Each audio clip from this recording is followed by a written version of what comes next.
Toujours sur l'histoire de la dette cachée, le paradoxe est saisissant.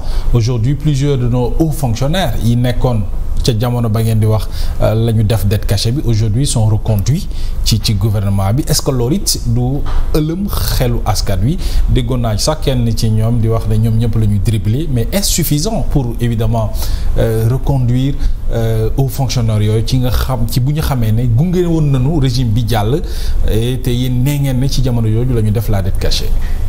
Ok, merci beaucoup Mohamed. Bon, d'abord maa ngi nuyu sama vis-à-vis docteur Samba. Vraiment kontaan si daje yow si émission bi.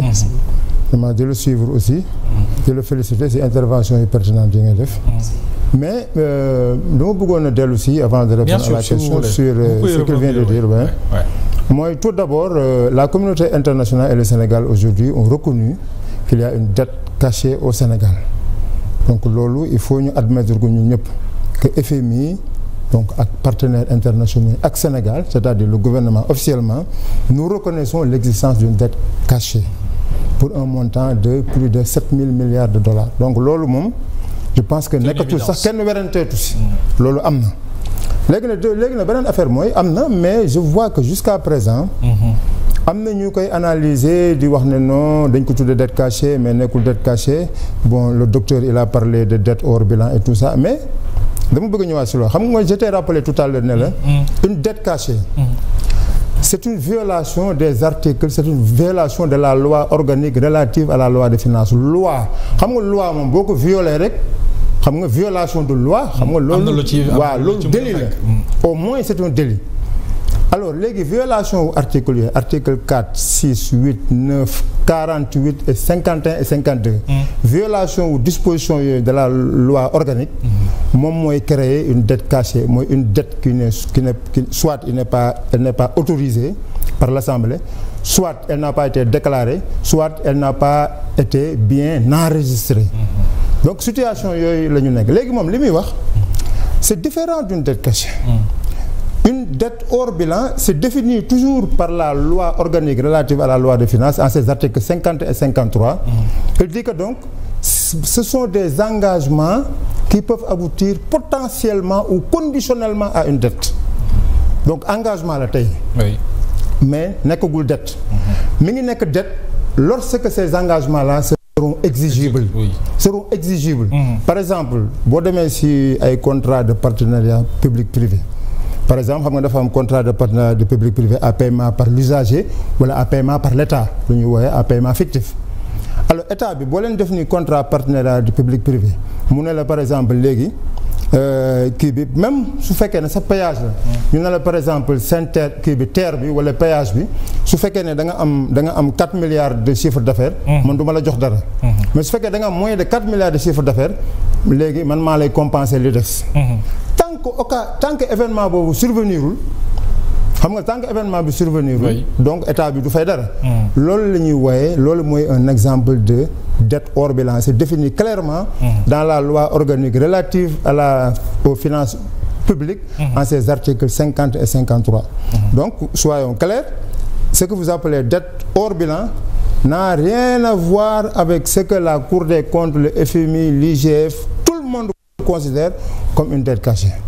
te beneen affaire aussi mooy dans la pratique même de cette dette contingente ou hors bilan bi ngay wax dafa am benn arrêté 03956 du ministre des Finances moom mooy wax ni toutes les structures parapubliques régies par le décret 2014-1472 mooy relatif donc au règlement de la comptabilité publique moom mooy wax ne yow bu fekkee ne da nga bëgg a leb mu deg si ay conditionnalité mu ne da ngay sa dossier de crédit da nga koy yóbbu direction de la dette publique ñu étudier ko ba xam ndax dañ lay jox avis favorable. L'avis favorable peut être accompagné d'une garantie de l'État comme elle peut ne pas être donc accompagnée d'une garantie de l'État su amee garantie État loolu noonu bu fekkee ne yow par exemple da nga dem ba am ay difficultés pour fay ko xam nga léegi état bi moom mooy ñëw fay ko loolu mooy lu ñuy woowee dette contingente. donc le terme contingent c'est relatif au fait que entreprise bi nga xam ne ni moom moo nekk débiteur bi wala débitrice bi su amee ay problème état bi ñëw fayal ko ko. donc ça c'était des précisions que je voulais faire par rapport aux notions de dette cachée, de dette hors bilan du cadre réglementaire qui régit même donc ces types de dettes. Man spécialiste là en gouvernance du secteur public textes yi ñoo ma njëkk a intéressé. où sont les bases légales de tout ça. man nekk naa ci structure parapublique boo xam ne. dette boobu man maa koy dem contracté ji auprès des banques man maay dem auprès des banques dugal dossier bi man maay dem yóbbu ko ministère des finances ñu ventiler ko DDP et cetera donc li may wax lu ma xam la. alors bu loolu passé nag. donc la question s'il te plaît. pour ceux qui pour ñi nga xam ne participer nañu. waaw très bien léegi pour la responsabilité des acteurs de la chaîne de dépenses. C'est ça hein? Oui. Mooy la responsabilité des différents acteurs de la chaîne de dépenses. Alors reconduire leen léegi waay. waaw bon ñu reconduire leen ñu bañ a d'abord il faut savoir que dans la nouvelle doctrine de l'administration publique quand même nouvelle autorité yi donc ils ne mettent pas les charrues avant les bœufs. C'est-à-dire ce n'est pas parce que y a un problème de dette cachée que par exemple rek jeex na donc tout le monde est fautif. Est-ce que lépp dañ koy def non mais lépp dañ koy def étape par étape. man je peux jurer que. si demain parce que xam nga loo gis. étape la par étape loolu la ñuy woowee recherche opérationnelle da ngay def benn étape soo paree beneen étape ba nga àgg fi nga war a àgg. alors la première chose c'était d'établir donc le fait qu'il existe une dette cachée ça c'est fait. La véracité pare nañ ci loolu. léegi nag boo rappelé woo dans la conférence de presse à la suite donc de l'allocution du premier ministre quand on a donné la parole au ministre de la justice de l'époque. Il a dit que maintenant que les faits sont établis. Nous allons voir en fonction donc du cadre réglementaire donc comment est-ce qu'on va qualifier les différentes fautes de chacun à son niveau. On peut s'attendre à des sanctions. donc léegi bu ñu demee ba am kii bi bañ ne léegi dette cachée am na. léegi responsabilité yi. dafa am nu ñu koy établir aussi xam nga nekkul da ngay xëy rek wax ne responsabilité am na parce que les responsabilités sont en général situées au moment des audits. Cour des comptes def ko wala inspection générale def ko. ñu remarquer la faute. Par exemple, je te dis quelque chose. Un comptable, par exemple, si on remarque que dans cette dette cachée là, par exemple, un comptable est fautif, kooku ñaari sanction la dañ koy mettre en débet mu fay montant boobu yëpp ba pare ñu doo ko tëj. boo xoolee fii par exemple boo duggee dans les régies financières ñu bëree bëri loolu dal na leen tey boo demee Rebeuss di nga fekk ñoo xam ne ci jàpp ñi nga xamante ne nii ñoom la olof di naan ñoom ñoo ñaaw yaay alors que les hauts fonctionnaires les ministres et. non mais xam nga fii par exemple boo xoolee si le rapport de la Cour des comptes par exemple. Oui. Il dit que par exemple la direction de l'ordonnancement des dépenses publiques a violé l'article 14 du décret 2020-978 qui sépare carrément le rôle de comptable et d'ordonnateur. Très bien. xam nga DODP kan moo nekkoon directeur DODP à l'époque. parce que dafa violer article 14 wu. décret boobu noonu donc 2020-978. ministre mën na bañ a yëg. bon léegi nag loolu moom. waaw xam nga loolu il faut ay enquête ay kii ñu doog a xam. mais par exemple je te dis xam nga un directeur c'est pas n'importe qui. Oui, donc pour ñu yaakaar ne bon on va prendre un petit fonctionnaire ici un petit fonctionnaire là. non je ne pense pas que noonu la demee. par exemple boo xoolee aussi. toujours au ministère des finances l'opération par exemple du sukuk. parce que opération sukuk bi dafa am ñaari affaire benn bi mooy l'opération à proprement dite. mooy la transformation donc de ce qu'il a en titre.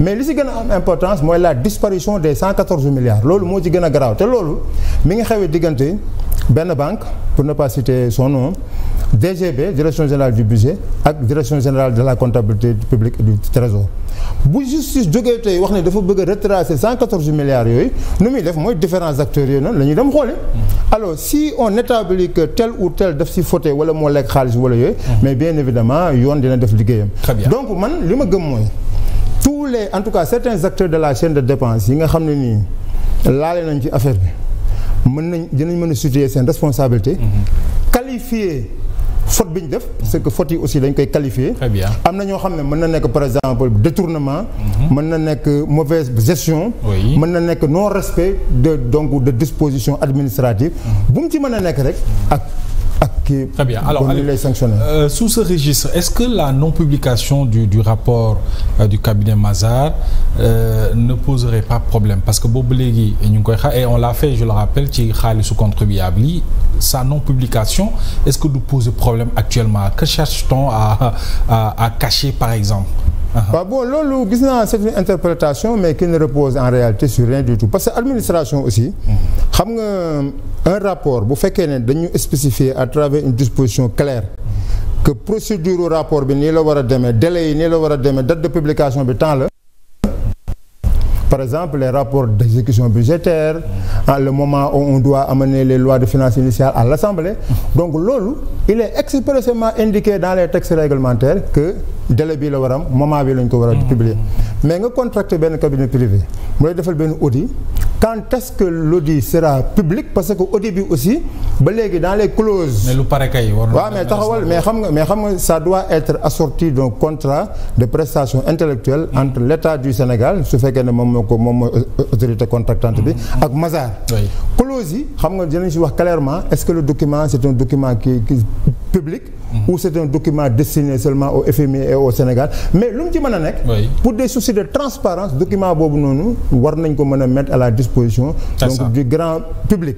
léegi nag kañ lañ koy def man je ne vois pas quelque chose qui contraint aujourd'hui ba nit ñi mën a wax ne non waroon nañ ko génne suba wala nañ ko génne tey mais man je suis d'accord avec tout le monde.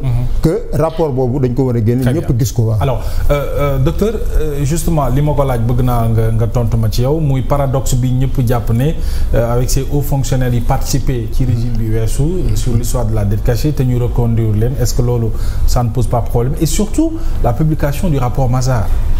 Ok, j'arrive à ça mais je rebondis sur Aliou li ma interpellé je précise que moom référence 2014 la ñuy joxe ci di 19. Non, ce n'est pas une référence de 2014. Le manuel de gestion des finances publiques du FMI, il l'a rappelé en 2022. Xam nga lu mu wax sa foofu dafa wax ne pour ce qu'il appelle dette hors bilan que obligatoirement la dette noo taxawal rek la dette hors bilan noo taxawal la dette hors bilan doit être expressément autorisée par l'Assemblée nationale. Donc même lu ñuy woowee dette hors bilan dañ ko war a autoriser par l'Assemblée nationale alors que ici quand on parle de dette cachée mooy une dette qui n'est pas autorisée. Et puis deuxièmement ces dettes hors bilan doivent être inscrits dans les annexes explicatives du bulletin statistique de la dette publique. Donc loolu na leer nekkul ne rek dañ koy bind. oui mais loolu dañ koy bind ci comptabilité publique permettre. Ok, vas-y. Excuse, c'était juste pour préciser. Non, c'est un débat, c'est comme ça. Allez-y, docteur. Alors je disais que